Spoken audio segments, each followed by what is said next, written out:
The space agency says tonight that a multi-million-dollar spacecraft sent to explore the atmosphere of the planet Mars has been destroyed. It's a setback to years of work already done. In the vastness of space, all it takes is one navigation error. In this case, NASA was off by 60 miles.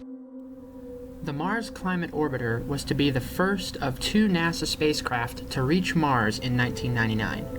On December 11, 1998, at 1:45:51 p.m. Eastern Standard Time, the Mars Climate Orbiter left our planet's surface from Launch Complex 17A at Cape Canaveral Air Station in Florida. The satellite's trajectory was set to take it on a very wide arc through space for the next 9.5 months, when it would then begin its orbit. 3, 2, 1. We have ignition and we have liftoff of NASA's Mars Climate Orbiter as we continue to explore the mysteries of the red planet.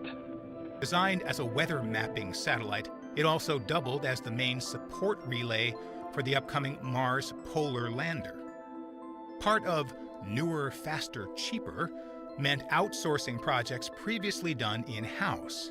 It also meant reduced budgets for wasteful system redundancies and testing.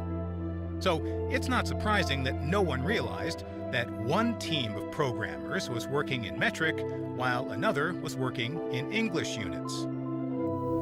Lockheed Martin Astronautics, the company that physically assembled the spacecraft, was the party that used English units for their calculations while they assembled the orbiter, whereas NASA made their calculations using metric units. This profound lack of communication between engineers may have at first resulted in only minute differences in the satellite's trajectory.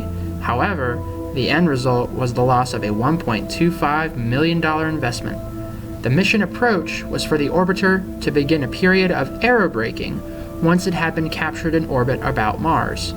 During each of its long elliptical loops around Mars, said NASA project managers in their mission press statement, the orbiter will pass through the upper layers of the atmosphere each time it makes its closest approach to the planet.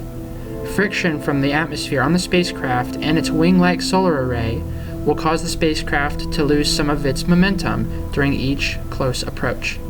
As the spacecraft slows with each pass, the maximum altitude of the orbit will decrease and the orbit will become more circular.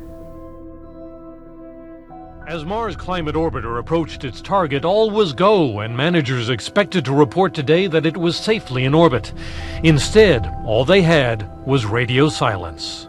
I'm sorry to report that we have a serious problem with the Mars Climate Orbiter.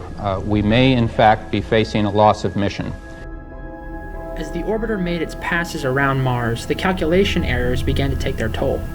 In addition to photographing the surface of Mars, the satellite was to serve as a communications relay for the Mars Polar Lander, which was scheduled to arrive later that year.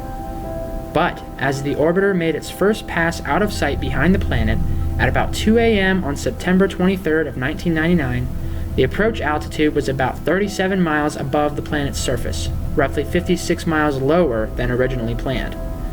The project manager for the Mars Surveyor Operations Project at NASA's Jet Propulsion Laboratory stated, "We believe that the minimum survivable altitude for the spacecraft would have been about 85 kilometers, which is roughly 53 miles. As the satellite passed over the opposite face of the planet, communications with NASA ground to a halt, which was a sure sign that the orbiter had been burned up in the atmosphere. As pandemonium ensued, fingers were pointed, blame was shifted, reports were written, and people were fired. The fact remains, however, that the primary error made was not a mix-up of units, even though that did not help. It was the lack of communication among the persons involved that ruined the mission, and that particular oversight continues to cause engineering failures around the world."